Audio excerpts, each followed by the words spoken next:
Gente, Professora, eu nunca precisei acessar não, né? Até porque estou sempre na aula. não é só para eu saber, porque a gente não tem a plataforma.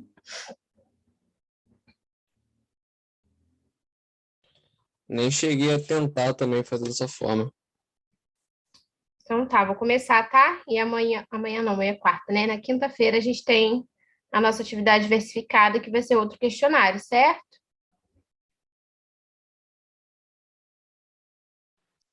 Sim. Então vamos lá. Hoje a gente vai falar sobre sistema endócrino. Tá até acabando, tá, gente? Falta esse, acho que só mais três. Acho que só mais três aulas, mais três sistemas. Então tá acabando. Então vamos lá. O sistema endócrino, né? Ele é composto por um conjunto de glândulas que são responsáveis por produção de hormônios, né? Que vão ser lançados no sangue e aí vão percorrer o nosso corpo e vão chegar nos órgãos onde eles vão atuar. O sistema endócrino, ele age junto com o sistema nervoso, né? Coordenando todas as funções do nosso corpo. Isso daí a gente até falou um pouquinho quando a gente estava falando sobre sistema nervoso, né? E aí a gente tem o hipotálamo, né? Que é um grupo de células nervosas que fica localizado na base do nosso encéfalo. E o hipotálamo, ele vai fazer a integração entre os dois sistemas, que é o sistema nervoso e o sistema endócrino, né? E aí a gente tem as glândulas, né? Que estão localizadas em diferentes partes do nosso organismo. A gente tem o hipotálamo, a hipófise, tireoide, as paratireoides, porque são quatro, tá? O timo, as glândulas suprarrenais, o pâncreas e as glândulas sexuais, que aí vão se diferenciar no homem e na mulher. No homem vai ser os testículos e na mulher vai ser os ovários. E o pâncreas, a gente chama ela de glândula mista. Eu vou até falar depois sobre isso. Que ele também faz parte do sistema digestório, né? Hipófise, ela está localizada no centro da nossa cabeça, né? Logo abaixo do nosso cérebro, e ela produz diversos hormônios, entre eles o hormônio do crescimento. Considerada a glândula mestre do nosso corpo, porque ela vai estimular o funcionamento de outras glândulas, que no caso é a tireoide e as glândulas sexuais. E ela age também no gigantismo, né? Que é uma patologia que é caracterizada pelo crescimento exagerado, quando ela está fazendo produção excessiva de hormônio. E a falta da produção desse hormônio vai provocar o nanismo. Outro hormônio que é produzido pela hipófise é o antidiurético, que é o que a gente chama de ADH. É uma substância que vai permitir o corpo economizar água na excreção, ou seja, na formação de urina. A gente viu isso na outra aula lá do sistema urinário. Lembra da parte da excreção, que é quando forma a urina? Sim. Tireoide. Ela está localizada no pescoço e ela vai produzir a tiroxina, que é um hormônio que vai controlar, vai agir na velocidade do nosso metabolismo celular. E aí ela age também, então, na manutenção do nosso peso, do calor corporal, do nosso crescimento e do ritmo cardíaco. E aí a gente tem duas patologias, né? O hipertireoidismo, que é o funcionamento exagerado da nossa tireoide, que é quando ela produz excesso de hormônio, e aí ela vai acelerar todo o nosso metabolismo. E aí vocês veem, é um sinal clássico, é o bócio, né? Que a gente chama, que é o aumento da tireoide, que é aquele pescoço que fica, tipo, aumentado, como se fosse uma asa de borboleta. Não sei se vocês já viram alguém com hipertireoidismo. O hipotireoidismo é ao contrário, né? Quando ela vai trabalhar, né? A tireoide ela vai trabalhar menos e vai produzir menos tiroxina. E aí o metabolismo dessa pessoa com hipotireoidismo vai se tornar mais lento. As paratireoides são 4 pequenas glândulas que ficam atrás da nossa tireoide e produzem um hormônio que a gente chama de paratormônio. Esse hormônio, ele vai regular a quantidade de cálcio e de fósforo que vai estar presente na nossa corrente sanguínea. A diminuição desse hormônio vai reduzir a quantidade de cálcio e de sangue no nosso organismo e vai fazer com que os músculos se contraiam violentamente, sem a gente querer, tá? O timo, ele está situado mais ou menos ali entre os nossos pulmões e ele produz um hormônio que vai atuar na defesa do nosso organismo, né? Principalmente do organismo de recém-nascidos. No recém-nascido, ele tem um volume mais acentuado, né? Ele é maior e ele pode crescer até a adolescência.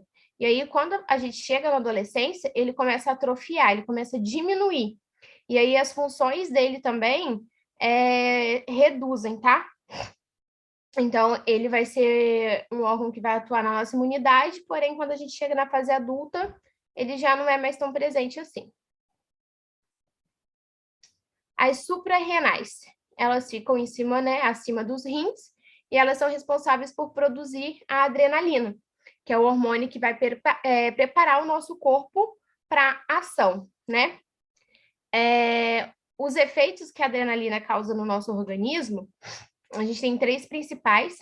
O primeiro é ataque cardíaco, que é fazer o nosso coração disparar e impulsionar mais sangue, principalmente para as pernas e para os braços, né? E com isso a gente consegue ter a nossa capacidade de correr mais aumentada e também de se exaltar em situações tensas. O aumento da frequência respiratória e da taxa de glicose no nosso sangue, e isso vai fazer com que libere mais energia para as nossas células, né? Porque a gente sabe que a nossa energia, ela vem muito da glicose e também do oxigênio, né? Do açúcar no nosso sangue.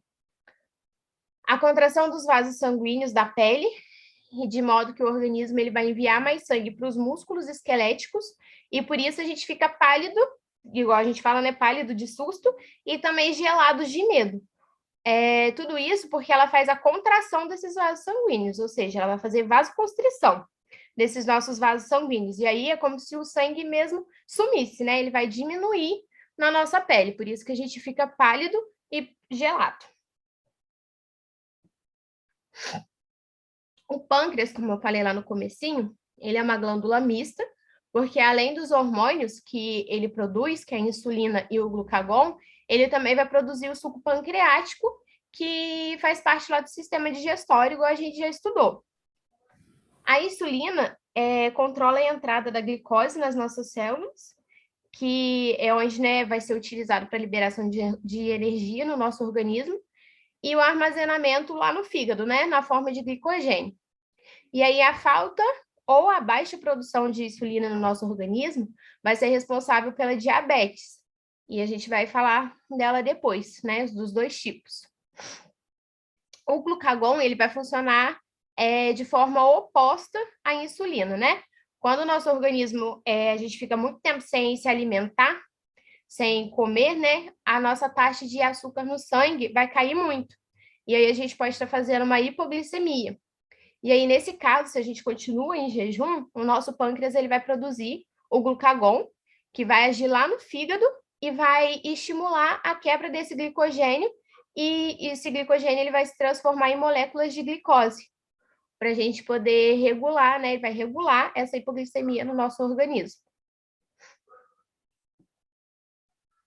As glândulas sexuais, como eu falei, né? Os ovários e os testículos, e fazem parte também do sistema reprodutor feminino e do sistema reprodutor masculino.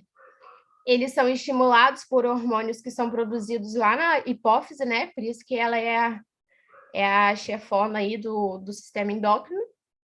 E aí, os ovários, eles vão produzir o estrogênio e a progesterona, que são os hormônios predominantemente femininos, e os testículos vão produzir vários hormônios, mas o mais conhecido é a testosterona, né? Que é o principal responsável pelas características masculinas, que no caso é a barba, voz grave, ombros volumosos, não só a barba, mas a maioria, né? A maior quantidade de pelo mesmo no corpo. Ombros volumosos, participa também na musculatura, né? Tudo isso. Alguma dúvida até aí? Ainda não. Ainda não? Não. Aí agora a gente vai começar a falar das patologias. Primeiro, né, e o mais conhecido aí, a diabetes, como que acontece a diabetes, né? A gente fala que é como se fosse um defeito de secreção ou então da ação da insulina envolvendo processos patogênicos específicos. Então, como que ela pode acontecer?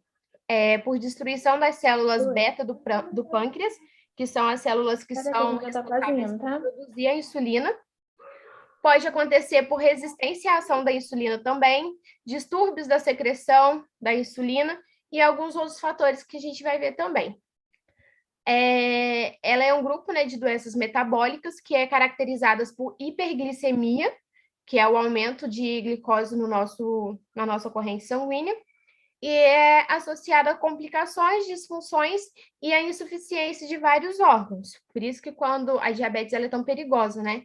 Quando o paciente está fazendo hiperglicemia, está com a diabetes desregulada, ela pode ter insuficiência de vários órgãos, principalmente dos rins, né? Eles ficam sobrecarregados. Então, é comum a gente ver pacientes portadores de diabetes ter insuficiência renal. A diabetes do tipo 1 é aquela diabetes que a gente chama que o paciente ele é insulino dependente. Peraí, que tem uma pergunta aqui. Oi, boa noite. Então, vamos lá.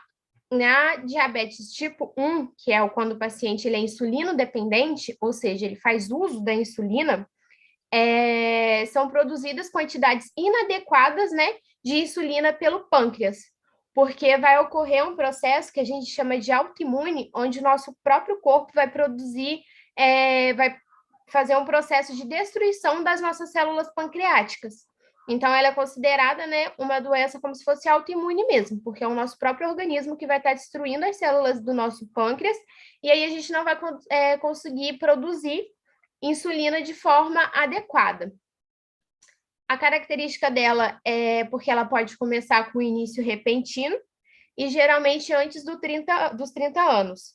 E aí a gente chama também como diabetes juvenil.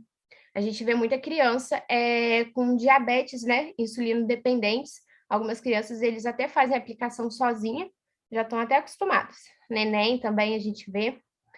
E aí, no esqueminha, vocês conseguem ver aí que a gente tem o pâncreas, ele não está produzindo a insulina, e aí a glicose, ela não vai conseguir entrar nas células. A gente tem a célula bonitinha, tem o nosso receptor aqui de insulina, porém, essa glicose, ela não consegue entrar porque o pâncreas não está produzindo, certo?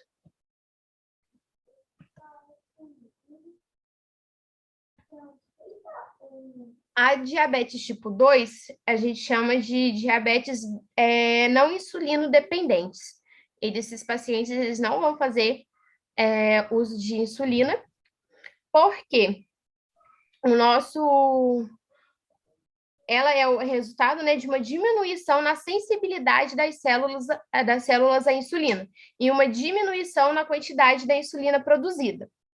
Ela vai ocorrer mais frequentemente nas pessoas com mais de 30 anos de idade e também os pacientes obesos. Então, a gente chama ela de diabetes de adulto. E aí, a gente tem aqui que o nosso pâncreas ele vai produzir a insulina e essa glicose ela não vai entrar na nossa célula, porque o receptor ele não consegue captar essas moléculas de insulina, tá? Então, por isso que esse paciente ele não vai usar a insulina, porque ele está produzindo, só a célula que não consegue captar. E aí também a gente tem diabetes gestacional, que é quando a mulher, né, ela engravida, e aí ela começa a ter diabetes normalmente no segundo ou terceiro trimestre. Oi? E alguém faz o uso de insulina, igual eu já vi certas pessoas e atleta, para poder ganhar peso, aí ela corre o risco de parar de produzir pelo esse estímulo que está vindo de fora, porque às vezes Uhum. o corpo pode acabar entendendo que não precisa produzir por estar Sim, acontece vindo também. externo. Pode acontecer, porque vamos lá. Se é uma coisa, né? É um processo natural do nosso organismo, ele está acostumado a fazer. Quando você faz isso, que ele vem de fora para dentro do nosso organismo, ele vai começar a entender de que o seu organismo ele já tem aquilo em quantidade suficiente. Então, ele vai parar de produzir, porque senão vai ter em excesso no nosso organismo, certo? E aí, o organismo, ele realmente, ele para de produzir porque é uma coisa que já está tendo. Então, o organismo, ele entende que ele não precisa mais. Tá bom? Obrigado, professora. Por E isso nada. serve para qualquer tipo de hormônio que venha externamente, né, no caso, Sim. Nada em salvo o excesso tratamento faz de muito GH. bem, né? Porque esses tipos de hormônio, a gente já faz uso. A gente só faz a terapia hormonal quando a gente tem alguma patologia que a gente deixa de produzir esse hormônio. Igual no caso da mulher. Tem mulheres que precisam fazer a esterectomia.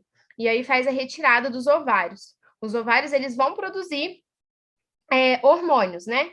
E aí tem mulheres que elas precisam fazer a terapia hormonal, porque o corpo dela não vai estar produzindo. Agora, se ela já produz, não tem porquê, certo?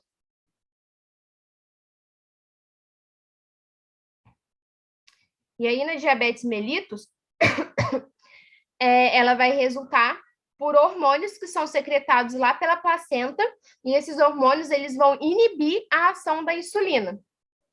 Então, ó, eu até coloquei ali, né? A grávida ela vai gerar, né, uma resistência à insulina e vai acontecer um acúmulo de glicose na nossa corrente sanguínea. Essa diabetes gestacional, ela pode ser transitória, tá?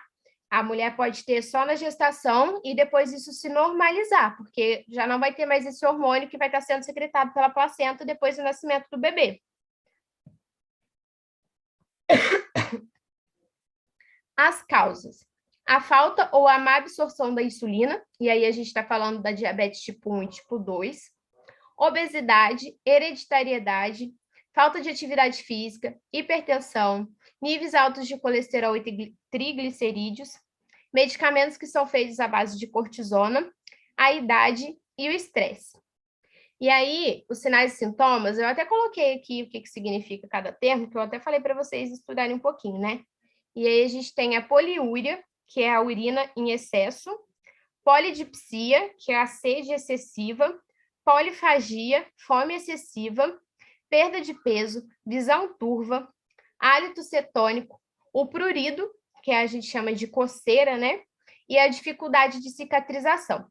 Então, assim, todos esses sinais e sintomas, eles são muito característicos de pacientes portadores de diabetes. E aí, o hálito cetônico, eu não sei se vocês já ouviram falar, eu até coloquei uma observaçãozinha ali embaixo. O que é o hálito cetônico? É quando o corpo ele vai produzir mais corpos cetônicos, né? Esses corpos cetônicos, eles vão ser liberados em níveis altos de glicose e também pela falta de insulina. E aí, vocês já ouviram falar em cetoacidose diabética?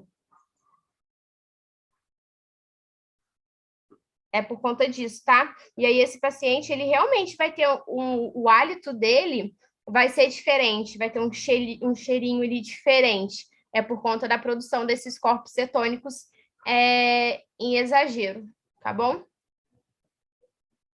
Diagnóstico através de sinais e sintomas e também de exames laboratoriais. A glicemia em jejum, né, a gente faz e também tem como controlar aí para saber, fazendo o exame que é o HGT.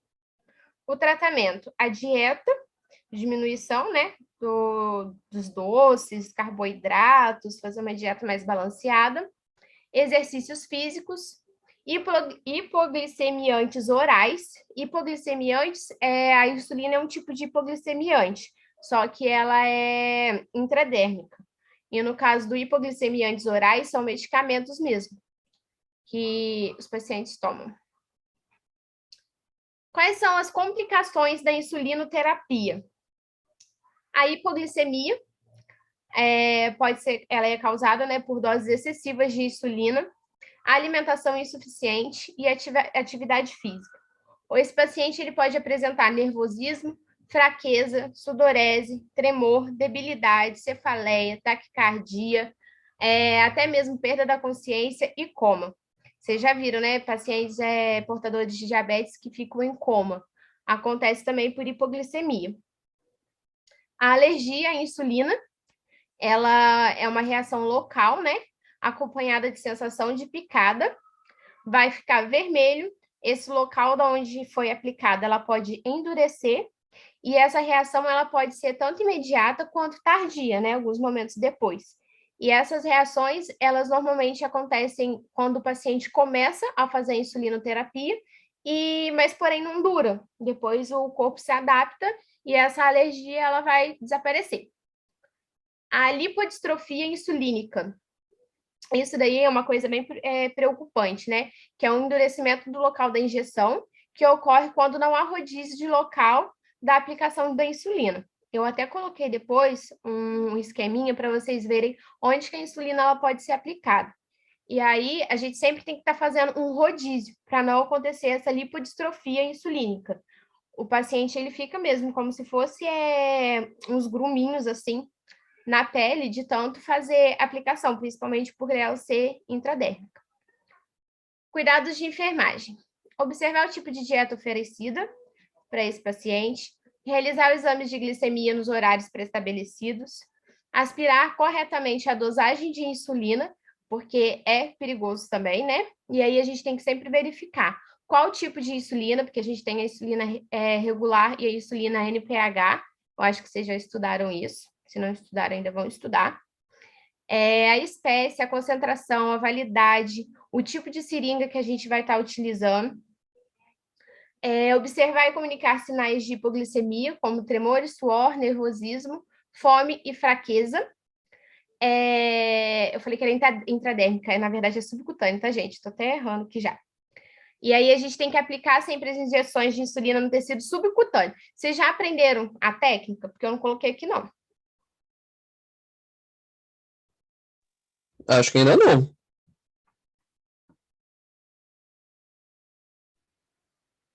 Ela deu que o seu exame de sangue tem hipoglicemia. Quanto que deu sua glicemia em jejum? Oi?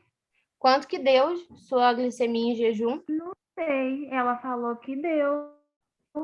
E falou assim que eu tinha que comer de 2 em 2 horas.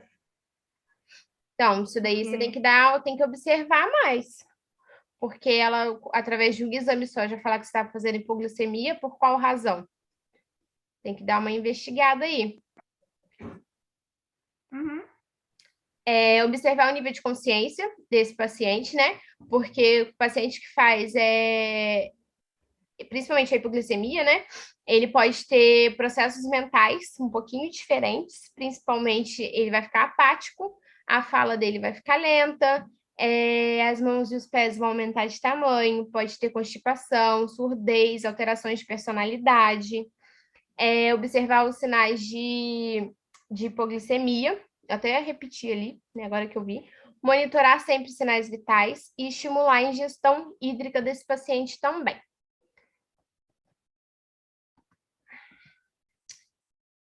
Coloquei aqui, controlar a hipoglicemia nos horários prescritos, fazendo sempre o rodízio de locais das injeções, da aplicação. E aí a gente vê os locais onde ele pode ser feito. Os braços, tanto na parte da frente quanto na parte posterior, o abdômen, ao redor do umbigo, tá? A gente sempre mede mais ou menos 2 dedinhos, assim, de distância da cicatriz umbilical para poder fazer a aplicação. As nádegas e as coxas, tanto na parte da frente quanto na parte posterior também. E aí é sempre legal a gente estar fazendo esse rodízio para não acontecer aquele outro processo lá e a gente gerar mais uma complicação, né? E aí o que é muito importante, cuidados com a pele. Principalmente pacientes que são acamados, a gente tem que evitar fricções, hidratar e proteger as prominências ósseas. Por quê? Esses pacientes diabéticos, eles já têm dificuldade de cicatrização. A gente não quer que ele faça uma lesão. Então, a gente tem sempre que hidratar a pele desse paciente, proteger todas as proeminências ósseas. Aqui eu não coloquei, mas eu acabei de lembrar aqui também, fazer mudança de decúbito, dependendo do paciente, se ele não conseguir, né, não for um paciente ativo, a gente tem que fazer também. E principalmente cuidado com os pés, porque pacientes portadores de diabetes tendem a ter neuropatia periférica. Então, eles não sentem quando eles machucam os pés. E aí, de uma lesãozinha, eles podem ir até chegar na amputação. E aí, a gente sempre tem que, quando lavar, né, dar um banho nesse paciente, a gente tem sempre que secar, cortar bem as unhas. Os sapatos, a gente tem que orientar que eles usem sapatos bem macios para não machucar. Não andar descalço, porque, igual a minha tia que faleceu, ela perdeu vários dedos do pé, porque ela andou descalço no quintal e um espinhozinho entrou e ela não sentiu.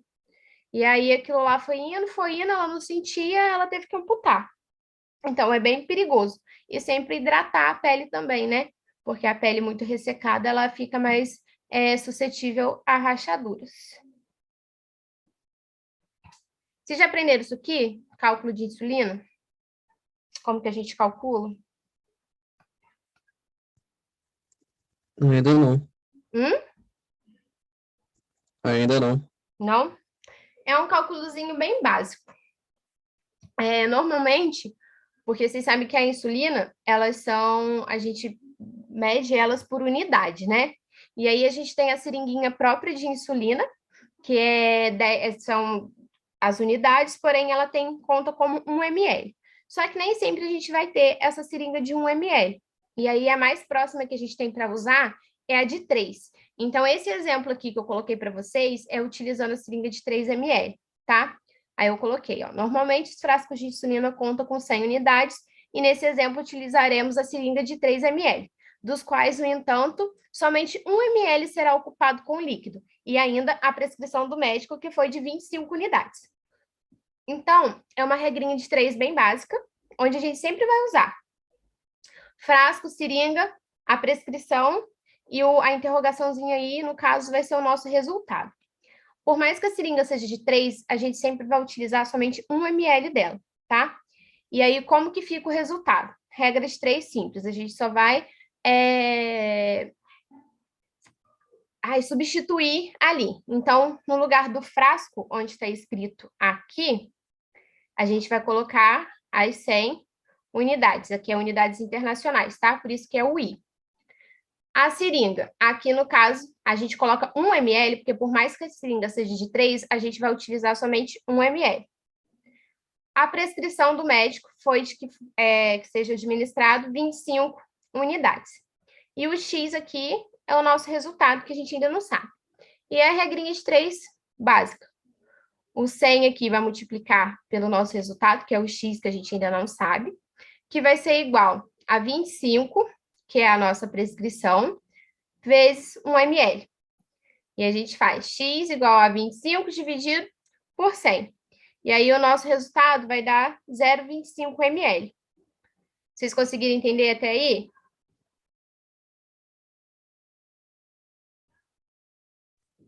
Sim.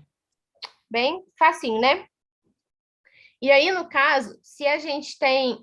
A nossa reunião vai acabar daqui a 10 minutos. Se a gente tem a seringa de 1 ml mesmo, própria, a gente iria aspirar, na verdade, as 25 unidades de insulina. Em vez de 0,25 ml, porque a gente estava usando uma seringa de 3, a gente vai aspirar 25 unidades de insulina, tá? No entanto, se a seringa, conforme o exemplo for de 3, ela estará fracionada de forma diferente, em ml. Por isso que a gente iria aspirar 0,25 ml. Certinho? Dúvidas? Eu cobro isso aqui na prova, tá?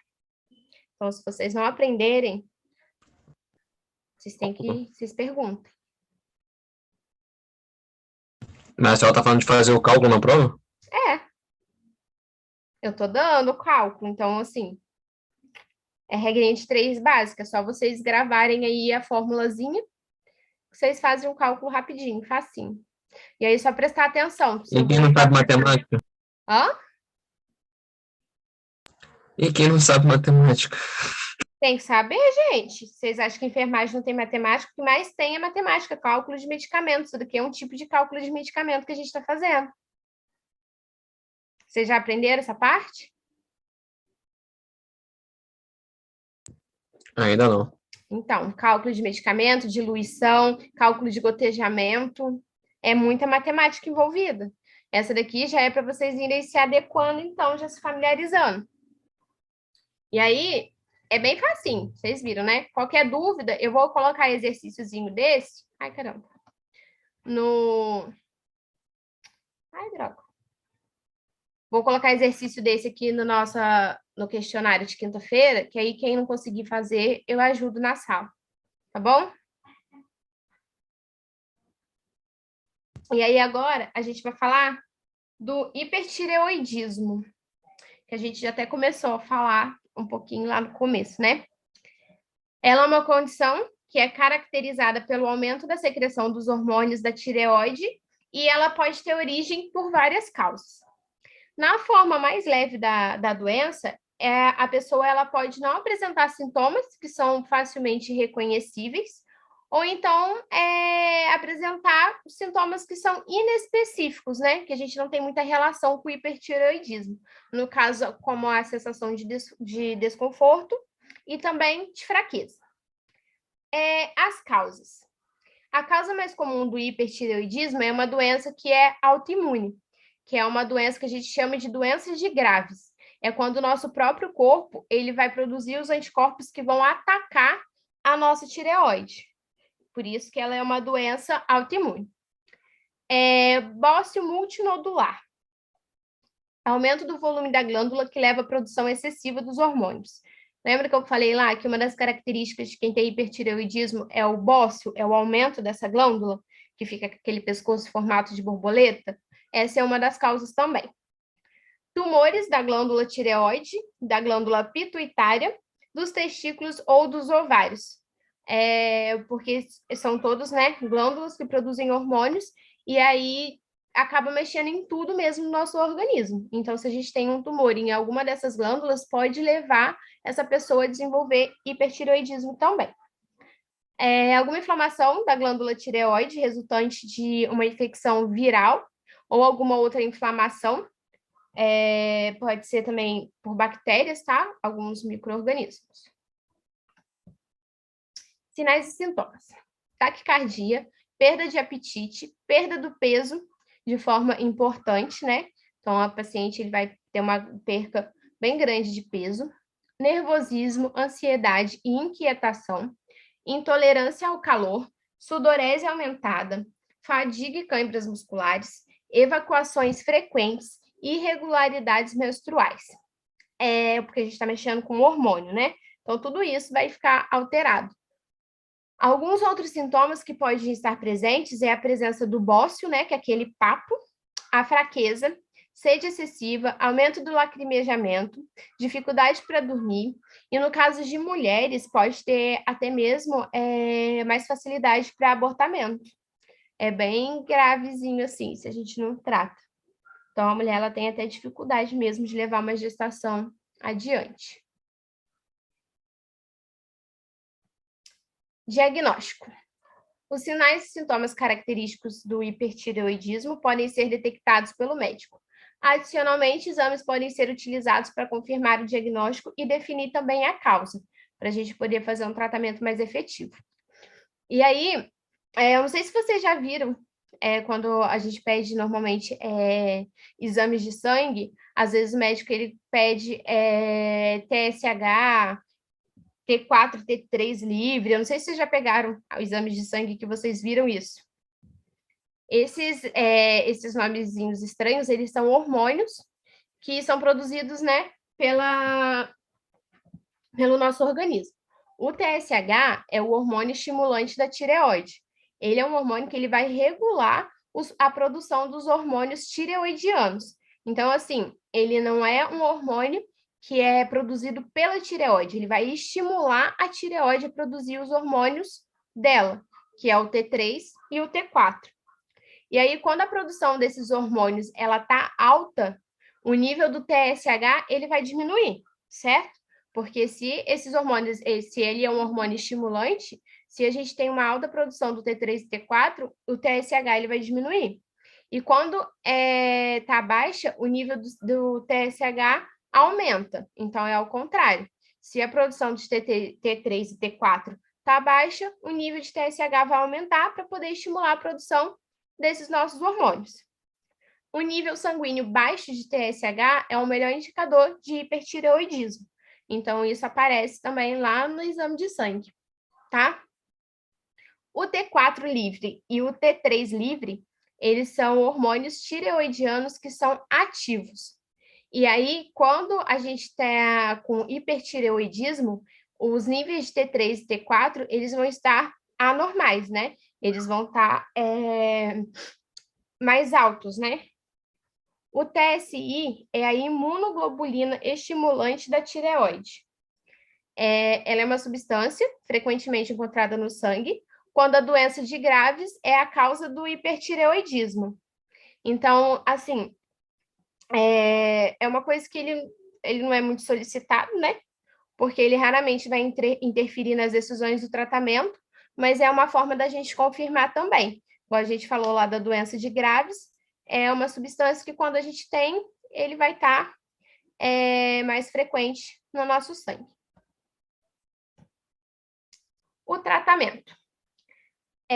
Eu não sei se vocês sabiam disso, mas antes de ter umas opções mais atuais, né, os tratamentos mais atuais para hipertireoidismo, a taxa de morte chegava a ser até maior que 50%. Então, muitas pessoas iam a óbito por conta do hipertireoidismo.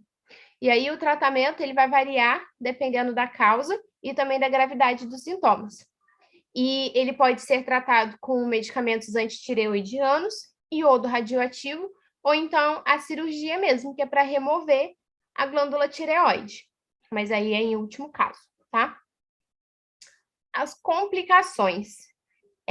Muitos pacientes portadores de hipertireoidismo podem desenvolver problemas cardíacos, principalmente a taquicardia, a insuficiência cardíaca e a arritmia. E aí a gente tem o que a gente chama de crise de tireoide, ou então tempestade da tireoide, que é quando ocorre uma exacerbação, né? Que é um aumento agudo dos sintomas dessa doença, que podem ocorrer por conta de infecções ou estresse. Então, é uma pessoa que já tem o hipertireoidismo, porém, se ele fica assim, tendo estresse, né, muito elevado, ou então alguma outra infecção, os sintomas do hipertireoidismo, eles podem vir de forma mais aguda, mais exacerbada, mais aumentada, tá?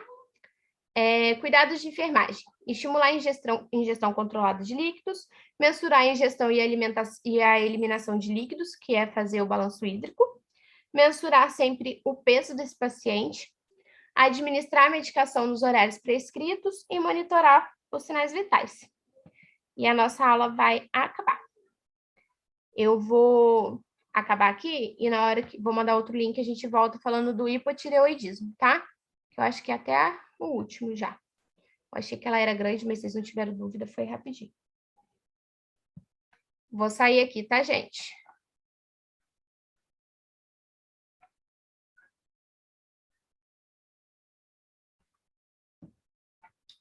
Alguma dúvida até agora? Uma pergunta?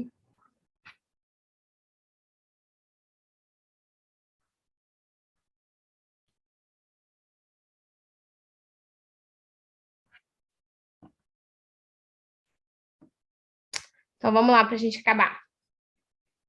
O hipotireoidismo é a deficiência dos hormônios da tireoide. Então, é quando ela produz menos, né? E isso pode afetar de forma potencial todo o funcionamento do nosso corpo, do nosso organismo. O hipotireoidismo, ele pode causar até lentidão mental e física também, tá? O grau de severidade, ele pode variar de leve, apresentando um quadro de depressão, em que o diagnóstico de hipotireoidismo, ele pode passar desapercebido, ou até a forma mais grave, que a gente chama de mixedema, que é o inchaço, né, caracterizado pelo inchaço de todo o nosso corpo, e isso constitui como uma emergência médica. Então, o hipotireoidismo, ele é grave e ele pode também ser confundido, né, somente com a depressão. Ele pode passar desapercebido por conta da depressão.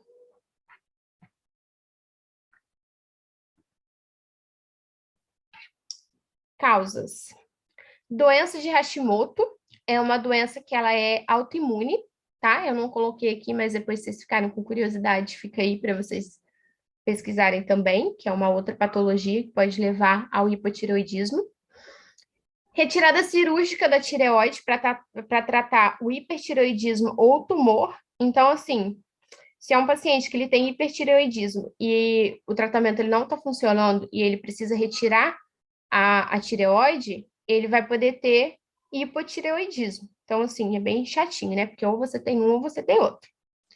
O pós-parto também podemos ser transitório, em 60% a 70% dos casos.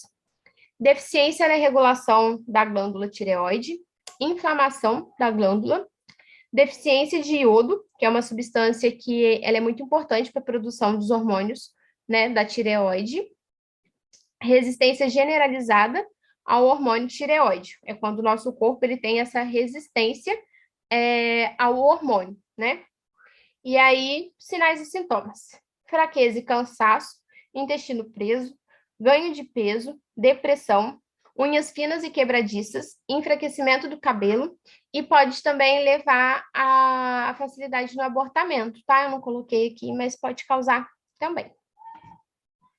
Diagnóstico. É feito, né, pelo médico, através de exames laboratoriais que vão avaliar a função da tireoide, ou seja, vão ver lá o TSH, T3 e T4 livres, é a mesma coisa do hipertireoidismo. No hipotireoidismo, o TSH, todos vão apresentar concentrações circulantes elevadas desse hormônio da tireoide, né? Porque se a gente está tendo pouco hormônio, pouca produção, o TSH, que é o hormônio estimulante, ele vai estar em alta no nosso organismo. O T3 e o T4 livre, eles podem estar normais, né? Em casos assintomáticos ou brandos, ou então diminuídos. Vai depender já do estágio do que esse paciente está da doença. O tratamento é repor a deficiência do hormônio, né, da tireoide, e o medicamento que é mais utilizado no hipotireoidismo é a levotiroxina, mas também tem outros medicamentos, mas a levotiroxina é o que mais é utilizado, é o mais famosinho. Complicações. Além do mixedema, que é o que a gente falou, que é o edema generalizado, né? Esse paciente ele pode ter também doenças cardíacas, algumas infecções, infertilidade e abortamento, até agora eu coloquei aqui, e podem acontecer também outras complicações, tá? Que eu não coloquei aqui porque as principais são essas. Cuidados de enfermagem. Orientar quanto ao fato de que, na medida em que a reposição do hormônio da tireoide for sendo regularizada, todas as suas funções retornarão à normalidade. Então, isso vale tanto para hipertireoidismo quanto para hipotireoidismo, tá? Estimular a realização de atividades que evitem o imobilismo prolongado, garantir o conforto e temperatura adequada para prevenir a hipotermia, participar no atendimento e acompanhamento dos pacientes na fase mais grave, né? E atentar para interações e sensibilidade a medicamentos, porque isso a gente sempre tem que tomar cuidado mesmo por conta de interação medicamentosa, tá? E a sensibilidade, no caso, as alergias. Certo, galerinha? Alguma dúvida? Não, Então, para o professora. sistema endócrino é só essa questão mesmo, não tem tanta É o doença quê? assim. Da parte Eu, do sistema endócrino, não tem tanta. Achei que ia ter mais doença, de repente. as principais são essas. Não tem muita patologia assim mais conhecida, não. Eu coloquei as mais principais, até porque, igual no caso da diabetes, é uma doença que é mais complexa, né? Até nos cuidados de enfermagem, os tipos, porque a gente tem dois tipos. Então, eu coloquei e dei um enfoque maior nessas 3 aqui, porque são as 3 que a gente mais vê no nosso dia a dia, tá bom? O câncer de próstata poderia se encaixar nessa questão também, só para como dúvida mesmo. Não, porque no caso, a próstata em si, ela não tem muita relação ali. A gente fala do testículo, mas acho que não, pelo menos no meu ver ali, eu pesquisando, não. Se quiser, depois eu até vejo melhor isso para você. Porém, quando eu fui pesquisar, porque eu não uso a apostila, né? Os principais eram esses mesmo, Entendi. entendeu? Ai, gente, tá compartilhando a tela com vocês ainda? Sim, senhora. Ai, eu não tava conseguindo Ah, voltar, não tava indo.